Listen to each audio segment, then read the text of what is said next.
James, I wanted to talk to you a little bit about.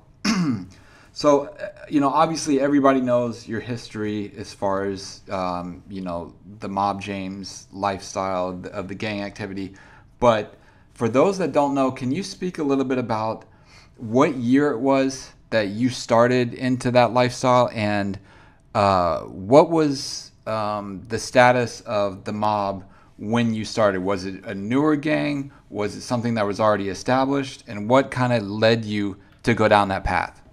Well, when we moved in our house on Killing in 1973, and we were basically just regular kids, and we children, and I went through a lot of things with my parents, and a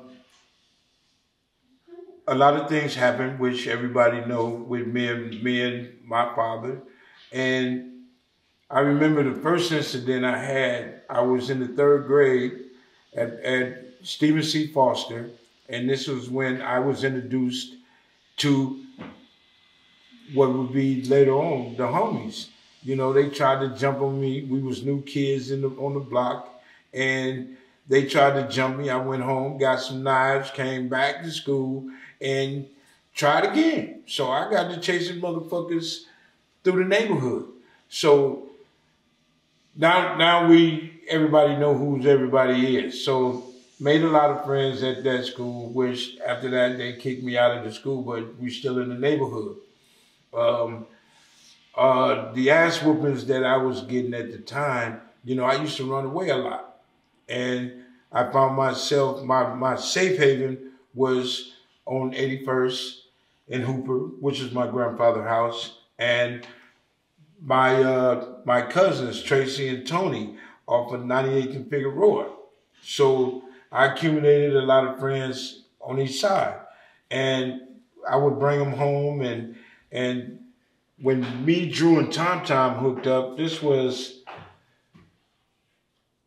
I tried to come back to Whaley in the 7th or 8th grade, which they wouldn't take me. I went to Drew. Ditching, me and Runt became friends, were closer. And going back to the hood, actually 1980 was the real start of Lil Mac.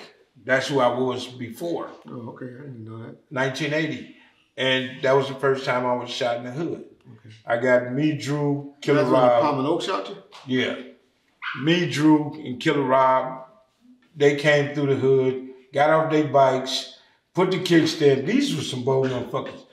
Got off their bikes, put the kickstand down, and start popping. This was 1980. So from 1980, that's when I knew I had to elevate my game, because at first it was just a half a bat. I cut a bat off, and that was my choice of weapons. So let's say 79, then coming on down 80, I got shot, and that's when the gunplay started in 1980. The hood wasn't really, it was the big homies, Bojangles and all of them in the mob, Rodney Colbert and all of them. Those were my big homies. They were in the hood. But they were mainly looters, or were they? They was in the mob, but all of them was once upon a time Looters Park. Gotcha.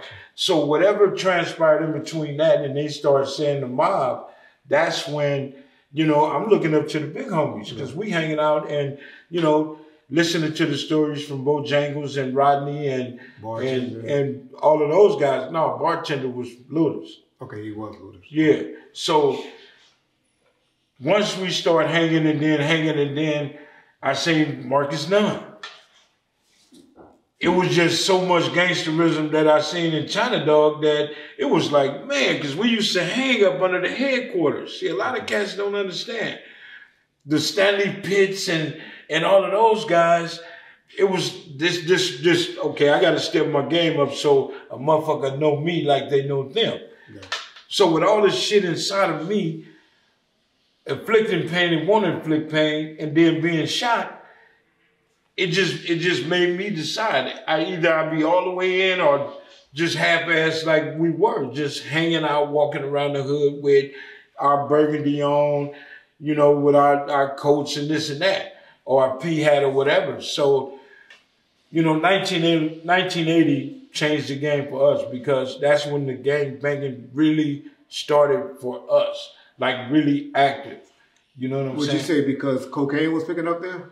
No, well, the cocaine took it a different turn for us because when the cocaine came to the hood, everybody started picking sides on who they want to fuck with, and that kind of like separated us. Okay. And it did separate us because my ride or die at the time was Master Ron. Okay. And when I got my share of it, I didn't go to like my nigga, and because me and him used to do everything, and go and say, here, I'm giving you half of what I got. No, nigga was so happy he was making that little change, and I bought a '68 Chevy. Okay. And riding around, but I don't even remember you in Cadillac, but okay. Yeah, well, I had the white Cadillac after I got out of jail, right after the riots. So when the cocaine came, it took us from the homies to everybody being secretive on making their money and doing different shit. So we were still tight, but we wasn't as tight as we were. You know what I'm saying? We were still hanging with each other. Yeah. We still had 10 niggas in the hole. You know what I'm saying? Selling their shit, doing whatever. But we wasn't that unit we was. Because if you see one mob nigga, you gonna see a lot of us. Yeah. And we all mobbed together. That's why we was the mob. We mobbed together. So it changed. Me being shot, it changed. Let me ask you that. You said MOB was for mobbing. Not money over blood? It's money over blood, it's money over bitches, the whole nine. Okay, and mobbing. Yeah. Okay. So, well, we was actually on the hunt, MOB, on the hunt. Yeah. Because gotcha. We with it. Okay. So that's what it did. It just went from one level to the next. Okay. And as we got older, it just intensified, especially for me. And I can only speak on me. Yeah. I seen one day, Michael Rose, rest in peace. Man, Lil Mac, nigga, you Mob James. That's who gave me the name Mob James, Michael Rose. So this was like 81, 82. And Mob James just went ballistic at school at Dominguez because I said, fuck school. So I would go from Dominguez, and we'd catch the bus to Centennial.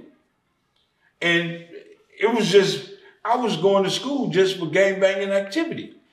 So yeah, it changed because I felt that if you're gonna do it, do it. Go in, go hard.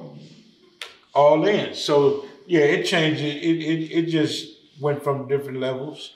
But at first we were just walking the neighborhood. Yeah. It wasn't going to shoot niggas. It wasn't none of that shit. When other neighborhoods were making money already. So dude younger than you gave you your name. Me and Michael Rose same age. Oh yeah. Michael Rose 58 would have been today. And Pierre is what? Pierre's 60. Pierre is the white's age, so that's 58. No, 59. I'm telling you, Michael's a year younger than me. He'll be 59. Oh, Pierre? Yeah. So Pierre 1 year older than Michael. Okay. I thought Michael was Michael is the baby. Michael's the baby. Yeah. Michael, Pierre, and Rob. Just like Alton. Alton would be 50. Alton is 57. Yeah. You know what I'm saying? He just turned 57. Yeah. Because me and Butcher the same age. Yeah, he just turned 57 February 5th. I always thought Michael was younger than me. No. So that's what it did, man. It was, you know, and once Mob James was created, it was just on and cracking. It was whatever. I had to be in the middle of the shit. If something happened in the hood, I felt that this was our duty to go back. Yes, was I bamboozled, hoodwinked, but all the OGs went through it. All the OGs was going to jail back and forth and coming home on swole. That was my first thought. I need to get to prison so I can be a big nigga like that. And then here go Lee Ford. Lee Ford was a naturally big motherfucker without ever going to prison. Yeah, you know what I'm saying? So I didn't have to go to prison to get swole. You know what I'm saying? I went to prison for fucking up. Yeah, yeah. So it was. Did Lee ever do any time? Yeah, he went to prison. Yeah.